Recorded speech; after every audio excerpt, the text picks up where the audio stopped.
గజం కేవలం 13,500 రూపాయలకి హైదరాబాద్ కి చేరువలో మీ సొంతింటి కలను నిజం చేసుకోండి శ్రీవాసవి ప్రాజెక్ట్స్ తో.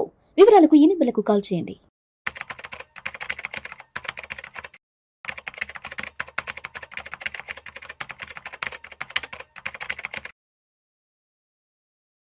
అనిల్ గారు నమస్తే సార్. నమస్తే అండి.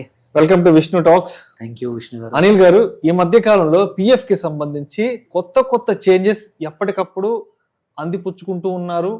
అవి కూడా ఎప్పటికప్పుడు వినియోగదారులకు ఉపయోగపడుతూ ఉన్నాయి. సార్, ఒక 10-15 సంవత్సరాలకి ముందర పిఎఫ్ అమౌంట్ విత్డ్రా చేసుకోవాలి అంటే అదొక పెద్ద ప్రక్రియ, అదొక పెద్ద మహత్తరమైన ఘట్టం. పిఎఫ్ ఆఫీస్కి వెళ్ళాలి, దానికి సంబంధించిన జెరాక్స్లు, ఓటర్ కార్డులు, ఐడి కార్డులు, బ్యాంకు పాస్ పుస్తకాలు, జెరాక్స్లు ఇవన్నీ తీసుకెళ్ళాలి, ఆ క్యూలో నిలబడాలి.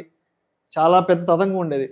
బట్ ఈ మధ్య కాలంలో పిఎఫ్కి సంబంధించిన కొత్త చేంజెస్ అన్ని కూడా చాలా సులభతరం చేశారు. సో దీనిలో భాగంగా పిఎఫ్ 3.0లో భాగంగా ఏం చేశారంటే, పిఎఫ్ అమౌంట్ ఏదైతే ఉందో దాంట్లో 75% అంటే మన అమౌంట్ 75% ఏటీఎం ద్వారా కానీ లేదా యూపీఐ ద్వారా విత్డ్రాల్ చేసి మనం వెనక్కి తీసుకోవచ్చు అంటూ కూడా ప్రపోజల్ తీసుకొచ్చారు. అయితే దీనికి సంబంధించి 2 విభిన్న వాయిసెస్ వినిపిస్తున్నాయి సోషల్ మీడియాలో. సో అనిల్ గారు, దీనికి సంబంధించి సోషల్ మీడియాలో 2 విభిన్న రకాల వాయిసెస్ వినిపిస్తున్నాయి. సో పిఎఫ్ అమౌంట్ 70% వరకు విత్డ్రా చేసుకోవచ్చు అంటే ఎంప్లాయీస్ వైపు నుంచి అది చాలా హ్యాపీ న్యూస్.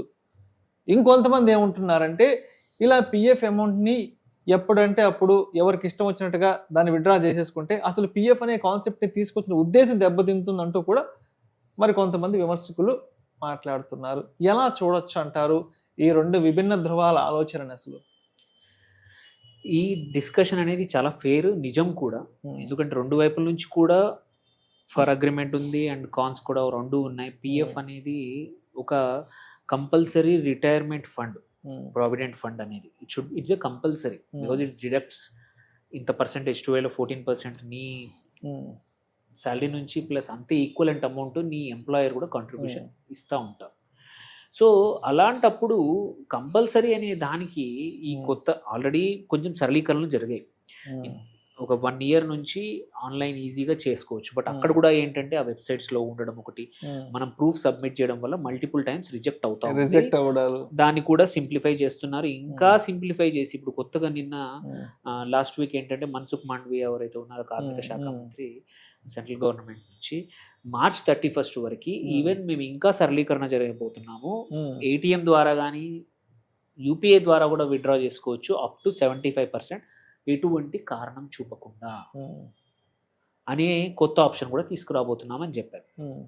ఇది చాలామందికి ఏంటంటే ఎవరైతే ఫైనాన్షియల్గా కరెక్ట్గా ప్లాన్ చేయట్లేదో, అప్పులు తీసుకోవాల్సి వస్తుందో వాళ్ళకి ఇది ఒక రకంగా మంచి ఉద్దేశమే. అప్పులు తీసుకునే బదులు నీ పిఎఫ్లో ఉన్న డబ్బుల్ని నువ్వు వాడుకుంటావు, దట్ ఈస్ గుడ్. బట్ దీనివల్ల ఏంటంటే మానసికంగా ఏంటంటే ఉద్యోగస్తులందరికీ కూడా పిఎఫ్ అనేది ఎప్పుడైనా విత్డ్రా చేయొచ్చు అనే మైండ్ సెట్ కొత్తగా డెవలప్ రాబోతుంది, కొత్త వాళ్ళకి కానీ పాత వాళ్ళకి కానీ. ఇన్ని రోజులు ఏంటంటే పిఎఫ్ ఈజ్ నెస్ట్ ఎగ్, అంటే నెస్ట్ ఎగ్ ఒకటి అంటే మనకు ఒక మంచిగా పొదుగు ఎదుగుతున్న ఒక యాసెట్ లాగా పక్కన పెడతా ఉంటే ఏంటంటే అది దో డెట్ యాసెట్ అయినా 8%, 8.25, 8.25% అట్లా రేంజ్లో ఇయర్ ఆన్ ఇయర్ పెరుగుతుంది. కాబట్టి నువ్వు ఒక 30 ఏళ్ళ సర్వీస్ చేస్తే ఏంటంటే మంచి హ్యూజ్ సమ్ నీ రిటైర్మెంట్ పెన్షన్తో పాటు వేరే బెనిఫిట్స్తో పాటు పిఎఫ్ అనేది హ్యూజ్ సమ్ వచ్చేది. దానితో నీకు ఇమ్మీడియట్గా నువ్వు ఎక్కడైనా ఇన్వెస్ట్ జాగ్రత్తగా సేవింగ్స్ చేసుకుంటే రిటైర్ అయ్యాక నీ మిగిలిన పోస్ట్ రిటైర్మెంట్ లైఫ్ స్టైల్ మారకుండా, ఎందుకంటే నీకు వచ్చే పోస్ట్ రిటైర్మెంట్ వచ్చే పెన్షన్ అందరికీ ఇప్పుడు లేదు, ఉన్నా కూడా 50% ఇన్కమ్ వస్తుంది. అలాంటప్పుడు ఇబ్బందులు రాకుండా ఈ పిఎఫ్ కార్పస్ ఏదైతే ఉందో దాన్ని కరెక్ట్గా ఇన్వెస్ట్ చేస్తే దాని నుంచి వచ్చే రిటర్న్స్ ప్లస్ నీ హాఫ్ శాలరీ ఏదైతే ఉందో కలిపితే నీ లైఫ్ స్టైల్ తగ్గకుండా ప్రశాంతంగా బతుకుతున్న రిటైర్మెంట్ అయిన వాళ్ళు కోట్ల మంది ఉన్నారు. అలా కాకుండా ఇప్పుడు మనకు ముందే ఆప్షన్ ఇస్తే, జనరల్గా హ్యూమన్ నేచర్ ఏంటంటే ఎక్కడైతే తీయడానికి వాడుకోవడానికి ఆప్షన్ ఇస్తే మెజారిటీ ఆఫ్ ద పీపుల్ ఏంటంటే వాడుకుంటారు. అది రేపటికి అవసరాలకు అనే మైండ్ సెట్ నుంచి ఎప్పుడైనా విత్డ్రా చేయొచ్చు, ఒక 25% ఉంచితే చాలు అని అవకాశం దొరికితే అందరూ కూడా వాళ్ళ సేవింగ్స్ ఇంకా డిప్లీట్ అవుతాయి. ఆల్రెడీ మన భారత ఎకానమీలో చూసుకుంటే ఇన్వెస్టర్స్ యొక్క పరిస్థితి చూసుకుంటా ఉంటే అప్పులు పర్సనల్ లోన్స్ కానీ, అప్పులు క్రెడిట్ కార్డ్ మీద లోన్స్ కానీ చాలా పెరిగిపోతూ ఉన్నాయి. సో ఎస్, నీ డబ్బులు నీ దగ్గర ఉంచుకొని ఎందుకు అప్పు చేయాలనే దాని దగ్గర ఒక కాన్సెప్ట్ ఉండొచ్చు. కాకపోతే అది ఒక 15-20% మందికి, ఆర్ హెల్త్ ఎమర్జెన్సీసో లేకపోతే ఇంకేమైనా ఎమర్జెన్సీలు వచ్చినప్పుడు వాడుకోవడానికి మంచిదే. బట్ ఇలా ఫండమెంటల్లీ 25% వితౌట్ ప్రూఫ్ నీ ఇష్టం వచ్చింది నీ డబ్బులు కాబట్టి తీసుకోవచ్చు అంటే మాత్రం అదొక పెద్ద ఫ్యూచర్కి మాత్రం ఇబ్బందే. అంటే నా ఉద్దేశంలో మాత్రం యాజ్ ఎ ఫైనాన్షియల్ ప్లానర్గా చూసుకుంటే ఈ డబ్బులు ఇన్ని రోజులు అట్లీస్ట్ దీన్ని పక్కన పెడతా ఉన్నారు బికాస్ విత్డ్రా చేయడానికి లేదు కాబట్టి. ఇప్పుడు అది కూడా విత్డ్రా చేయడానికి ఇస్తే అది కూడా వాడేసుకుంటారు. అంటే అనిల్ గారు ఇక్కడ అంటే ఎంప్లాయీస్ వైపు నుంచి ఏంటంటే మా డబ్బులే కదా, అవసరానికే కదా మేము వాడుకుంటున్నాం, సరదాలకి ఖర్చులకి కాదు. ఏదో ఒక హెల్త్ ఇష్యూ వచ్చిందో లేదంటే పిల్లల స్కూల్ ఫీజునో కాలేజ్ ఫీజునో అవసరంకి తీస్తున్నాం కదా, మరి ఏంటి ఇప్పుడు ఇప్పుడు ఇప్పుడు ఎక్సెప్షన్స్ పర్లేదు, మీరు అన్నది కరెక్టే, ఎక్సెప్షన్స్ పర్లేదు. బట్ ఇప్పుడు ఎక్సెప్షన్స్ లేకుండా చేసేసారు. ఎటువంటి ప్రూఫ్ అవసరం లేదు, ఎటువంటి అవసరం లేదు నీ 75 తీసేయడం వల్ల. నువ్వు కష్టపడ్డ డబ్బే. బట్ ఇంపార్టెంట్ ఏంటంటే నీ కష్టం ఎన్ని రోజులు పడతావు? 50, 55, 60 సంవత్సరాల వరకు. 60 సంవత్సరాల తర్వాత ఎవరు చూసుకుంటారు నేను? ఓకే, అప్పుడు ఎవరు చూసుకుంటారు? ఎందుకంటే ఇప్పుడున్న పబ్లిక్ సెక్టర్ తప్ప ప్రైవేట్ సెక్టర్లో నీకు జాబ్ సెక్యూరిటీ ఎక్కడ, పెన్షన్స్ ఎక్కడ? నీకు ఎటువంటి పెన్షన్ లేదు. 60 తర్వాత నీకు ఎవరు వచ్చి కాపాడరు, నువ్వు సేవింగ్సే కాపాడతాయి నేను. అందుకే నీకు వచ్చే 100లో 75 ఖర్చు పెట్టుకుని 25 ఎందుకు పక్క పెట్టమంటామంటే 25 నుంచి 30 సంవత్సరాలు అక్కడ పక్కన పెడితే this is sufficient to take care of your future.